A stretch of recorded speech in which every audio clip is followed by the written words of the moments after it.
What's going on, everyone? So, I'm going to give you guys a little bit of exposition. I filmed and reviewed Outlander Season 5 a little over a month ago on my phone, and then from my phone, I thought I uploaded it onto YouTube. Apparently, I didn't, and of course, with me thinking that I did upload it, I automatically deleted it from my phone. And then I look back and I'm like, I didn't upload it. Holy cow. So, here I am. I'm filming it again. So, yeah, Outlander Season 5 review. Let's get started. So, the thing is, you guys probably know, I really like Outlander. I think Season 1 to 4 is really good stuff. Somehow, this is a TV show that manages to blend all these different genres. You have romance, adventure, war, action, adventure. There's just so many things going on in terms of genres that I feel like anyone can watch the show and really appreciate something about it. The historical aspect about it, too. And on top of that, you have characters and actors portraying those characters that it's beautiful. It's melded together so well. And the two leads, their chemistry is excellent. I think Claire and Jamie are really such a good couple. And I love how they've organically just kind of changed throughout the show. And it's cool. Like, with the passing years, you see their change in their relationship and how they're, changing together. They're not drifting apart. It's together. And I like that. I think that's interesting. I also like the score. Bear McCreary continues to do such a great job with the score. The theme song this time around for season 5, it is a cappella based, which I know some people don't like a cappella, so you might not be the biggest fan of it, but I did like the theme. I don't think it's the strongest of the series, but it's still a good theme. Sound mixing is good as well. The mixing of, hand-to-hand combat, punches, horror-esque elements. And the reason why I say horror-esque elements is because episode 2 of season 5 is a horror episode. I would like to argue. I think that's such a great episode. Easily one of my favorites, honestly. Not only of the 5th season. Well, it is my favorite of the 5th season, but probably one of my favorites in general in terms of Outlander. I also liked what they did with a couple things. And again, you just can't help but be blown away by the filmmaking technical aspects. When I say blown away, I mean it's done so well that you just can't help but get swept away by it. But all that being said, I'm not going to lie. I was underwhelmed by this season. Like, I own all 4 seasons of Outlander, and I'm not gonna lie, I'm probably not gonna own season 5. And a lot of my friends are the type of friends where it's like they have to own every single season of something or movie of like a trilogy or a franchise. That's not me. I'm picky. If I don't like a certain season of a show, I'm not gonna own it. And it stinks saying it, but Outlander Season 5 is not bad by any means, but it's kind of like set up to be, destroyed anyways, because how it ends in Season 4, I believe it's the last couple minutes. Those last couple of minutes are what basically starts Season 5. And I think, in my opinion, Season 5 takes a little bit to get going, to actually get to that whole plot point that ended the 4th season. It takes a while to get going with that, and then when it does get to it, it's kind of underwhelming, to be honest. And it's a shame me saying that, but it just felt kind of underwhelming. Even though you do care about the characters, again, I'm not spoiling anything, but even though you care about the characters, I felt like how it was executed was just like from afar. There wasn't that emotional resonance of like, oh my goodness, I'm so sad, at least from what I got this time around.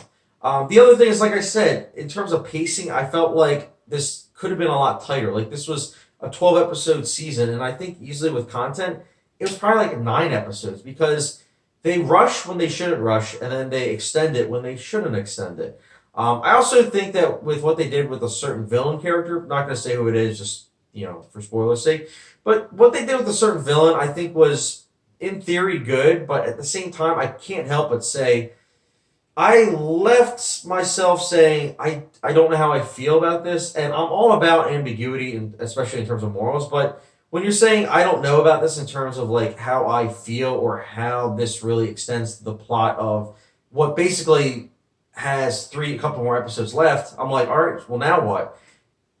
It stinks because I'm like, all right, well, maybe they can sustain it. Maybe the last couple episodes they will sustain it and it will still be interesting, but it didn't. I felt like they just kind of like blew their loads, so to speak, too early because the last couple episodes, it was good, I suppose, but it just kind of felt like deflated in terms of tension and, just plot points that are moving forward. Like, how Season 5 ended, I'm not going to lie, it was a month ago when I saw it, but I don't really remember it. I remember Season 4, how they ended, because I was like, okay, so how's this supposed to work with season 5? Because this doesn't feel like it's enough to sustain a season.